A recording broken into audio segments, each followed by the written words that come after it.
Em nome do Pai, do Filho e do Espírito Santo. Amém.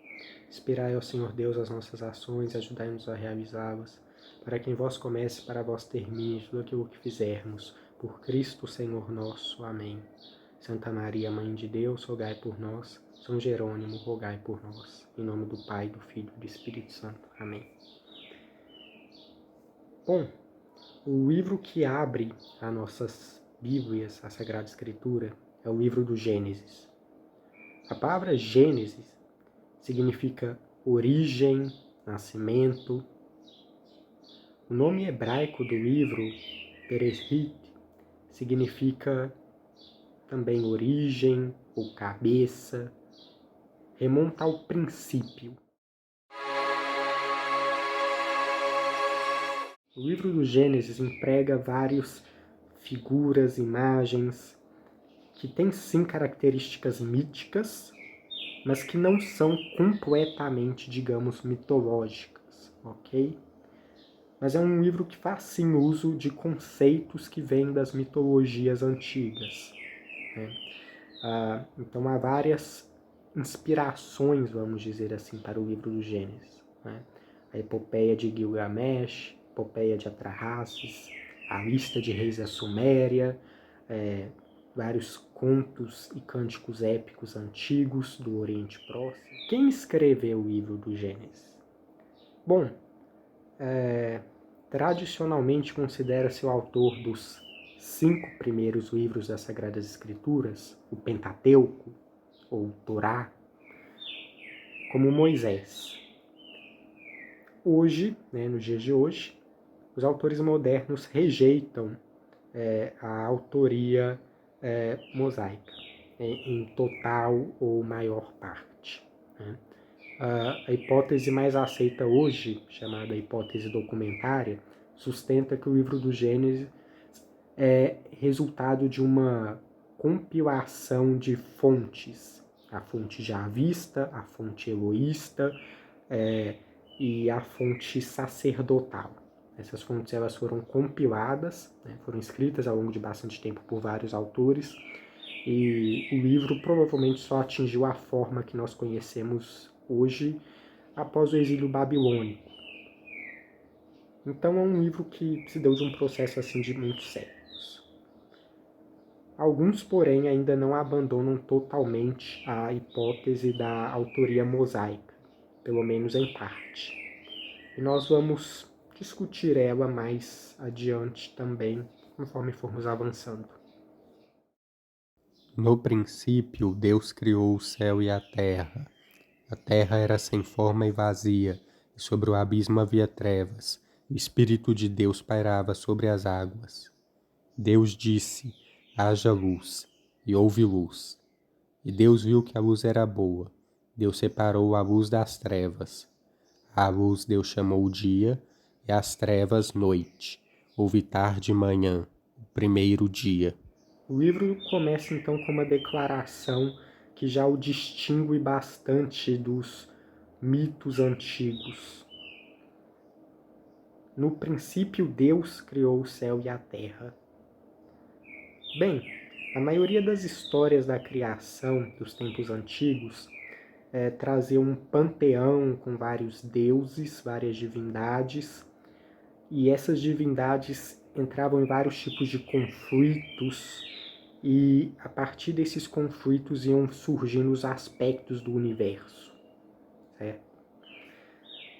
Mas aqui não. Aqui no livro do Gênesis nós temos apenas um Deus, né? Então o monoteísmo já é uma característica assim, já marcante assim, logo do início, né? Este Deus, que é uno, que é um só, ele é responsável por fazer todas as coisas. E não através de conflito ou disputa com outros seres, entidades.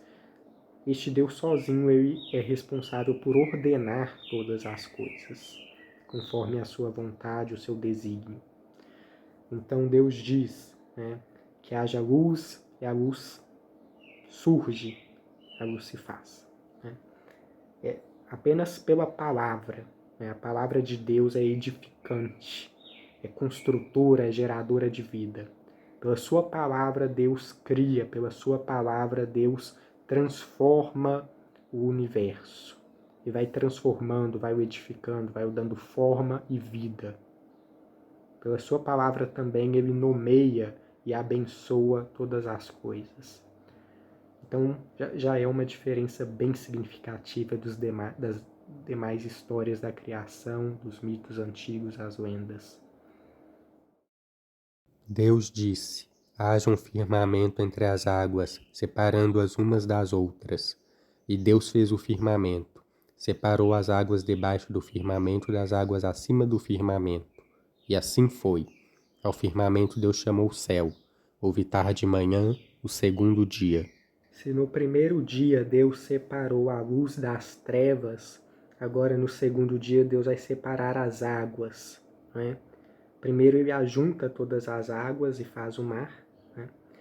E depois ele separa as águas de cima e de baixo, né? Acima do firmamento, o céu, abaixo do firmamento, o mar, né? Então, nessa forma, Deus vai gerando harmonia naquilo que ele vai criando, né? Separando algumas coisas umas das outras, ajuntando outras. Deus disse: juntem-se num único lugar as águas que estão debaixo do céu e apareça um elemento seco. E assim foi. O elemento seco Deus chamou terra, e o juntamento das águas chamou mar. E Deus viu que era bom. Deus disse: a terra faça brotar a vegetação, ervas que deem semente, árvores frutíferas que sobre a terra deem fruto com suas sementes, segundo sua espécie. E assim foi. A terra produziu a vegetação, ervas que dão a semente de sua espécie, árvores que dão fruto com sua semente, segundo sua espécie. E Deus viu que era bom. Houve tarde de manhã, o terceiro dia. Por que Deus criou primeiro o céu e depois a terra? São João Crisóstomo faz notar esse fato, né? O livro narra primeiro a criação do céu e depois a criação da terra. Isso é curioso, né? Deus aqui edifica todas as coisas, mas será que algum arquiteto edificaria primeiro o telhado para depois edificar o pavimento? Bom, o livro aqui mostra que Deus não é limitado pelas regras naturais das construções. Deus pode fazer as coisas que Ele quiser e da maneira que Ele quiser. São Luís de Montfort enxerga no ajuntamento das águas o primeiro sinal, a primeira prefiguração ou tipo da Virgem Maria, né? Deus juntou todas as águas e fez o mar. Deus juntou todas as graças e fez Maria. Deus disse: haja luzeiros no firmamento do céu para separar o dia da noite. Sirvam eles de sinais para marcar os tempos, os dias e os anos. Sirvam de luzeiros no firmamento do céu para iluminar a terra, e assim foi. Deus fez 2 grandes luzeiros, o luzeiro maior para presidir o dia e o luzeiro menor para presidir a noite, e também as estrelas. Deus colocou-os no firmamento do céu para iluminar a terra, para presidir o dia e a noite, e para separar luz e trevas. E Deus viu que era bom. Houve tarde e manhã, o 4º dia. O texto chama de luzeiros ao sol e à lua para que não haja a confusão de se pensar que o sol e a lua são deuses, né? Os antigos, na linguagem hebraica, tinham termos para o sol e a lua que poderiam ser confundidos com o nome de divindades, né? Mas o texto quer deixar bem claro que há um só Deus, né? Que não há outros deuses, né? Por isso que optou-se aqui por utilizar luzeiros, né? Ao invés de referir ao sol e à lua por seus nomes, né? Luzeiro maior, luzeiro menor. Deus disse: fervilhem as águas de seres vivos e pássaros voem sobre a terra debaixo do firmamento do céu. Deus criou os grandes monstros marinhos e todos os seres vivos que se movem fervilhando nas águas segundo suas espécies, e todas as aves segundo suas espécies. E Deus viu que era bom. Deus abençoou-os, dizendo: sede fecundos, multiplicai-vos, enchei as águas do mar, e que as aves se multipliquem sobre a terra. Houve tarde e manhã, o 5º dia. Na história da criação também já está presente de uma forma ainda oculta, ainda velada, mas já simbolicamente representada o mistério da Trindade, especialmente quando nós pensamos, não é? O Espírito de Deus pairava sobre as águas, não é? Então nós vemos aí o primeiro sinal do Espírito, não é? O Espírito Santo, e também o primeiro sinal do batismo, né? Batismo, quando Deus, o Espírito de Deus paira sobre as águas e faz uma nova criatura do que é batizado. Também o Verbo de Deus está presente, o Verbo que edifica, que constrói, que cria todas as coisas, a palavra de Deus, né? Deus disse, né? 10 vezes esse texto usa a expressão Deus disse, né? Que também é um sinal dos mandamentos, né? A lei de Deus, né? As 10 palavras, né? Então, a palavra de Deus, o Espírito de Deus, né? O Espírito Santo, o Filho, que é a palavra viva e que depois se encarna e se torna um de nós. E o Pai que tem os seus projetos, os seus desígnios, que cuida e que abençoa toda a criação. Deus disse: produza a terra seres vivos segundo suas espécies, animais domésticos, animais rasteiros e animais selvagens segundo suas espécies. E assim foi. Deus fez os animais selvagens segundo suas espécies, os animais domésticos segundo suas espécies e tudo o que rasteja pelo chão segundo suas espécies. E Deus viu que era bom. Deus disse: façamos um ser humano à nossa imagem, segundo a nossa semelhança, que ele domine sobre os peixes do mar, sobre as aves do céu, os animais domésticos, todos os animais na terra e tudo o que rasteja pela terra.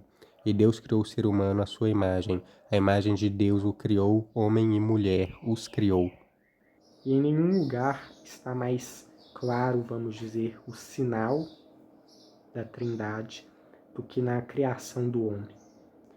Quando Deus diz, façamos o homem a nossa imagem, segundo a nossa semelhança.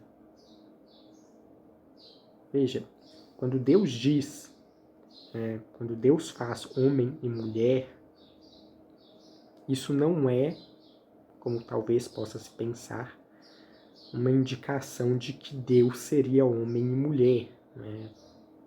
Que haveria sexualidade em Deus. Não, ok? Deus é puro espírito. Porém, revela sim algo importante da natureza de Deus, que é Deus é uma família. Deus não é sozinho. Deus é um só, uma só divindade. Nós professamos que há um só Deus, mas um só Deus em 3 pessoas divinas distintas: o Pai, o Filho e o Espírito Santo. Deus os abençoou e disse-lhes: sede fecundos e multiplicai-vos, enchei a terra e submetei-a, dominai sobre os peixes do mar, sobre as aves do céu e sobre todo ser vivo que rasteja pela terra. E Deus disse: eu vos dou sobre a terra inteira toda a erva que dá semente, todas as árvores que produzem fruto com sua semente, para que vos sirvam de alimento. E a todos os animais selvagens, a todas as aves do céu, e a tudo que rasteja pela terra, a tudo que tem sopro de vida, dou toda a erva verde como alimento, e assim foi. Então Deus viu tudo quanto havia feito, e era muito bom. Houve tarde e manhã, o 6º dia. A história da criação, obviamente, é cheia de alegorias e simbolismos, não é? Então, são 7 dias, né? E Santo Agostinho já entendia os 7 dias como sendo uma forma de alegoria, né? Ele tinha já a visão de que Deus havia criado tudo de uma vez só, todo mundo físico de uma vez só, né? E São Beda, por exemplo, já entendia que esses 7 dias poderiam ser vistos como eras ou como tempos, enfim. Os 7 dias não são necessariamente 7 períodos de 24 horas, não é? Tanto é que Deus cria o sol no 4º dia, né? Se Deus criou o sol no 4º dia, como que era o 4º dia? Bom, os dias são essencialmente alegóricos, e nós temos aqui, nessa história da criação, os dias se complementando de uma forma bem simétrica.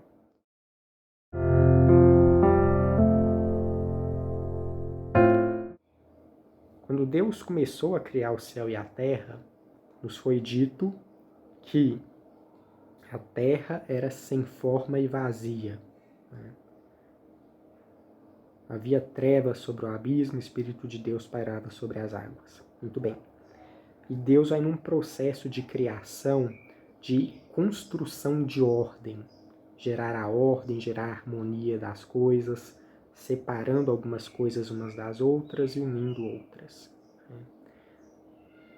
Então, nos primeiros 3 dias, Deus cria formas, né? Espaços, né? O que corrige o primeiro problema, a Terra era sem forma. E depois, nos outros 3 dias, Deus enche de vida, vida abundante, vida diversa, nessas formas que Ele então criou. E no 7º dia, Deus repousa, como nós veremos adiante.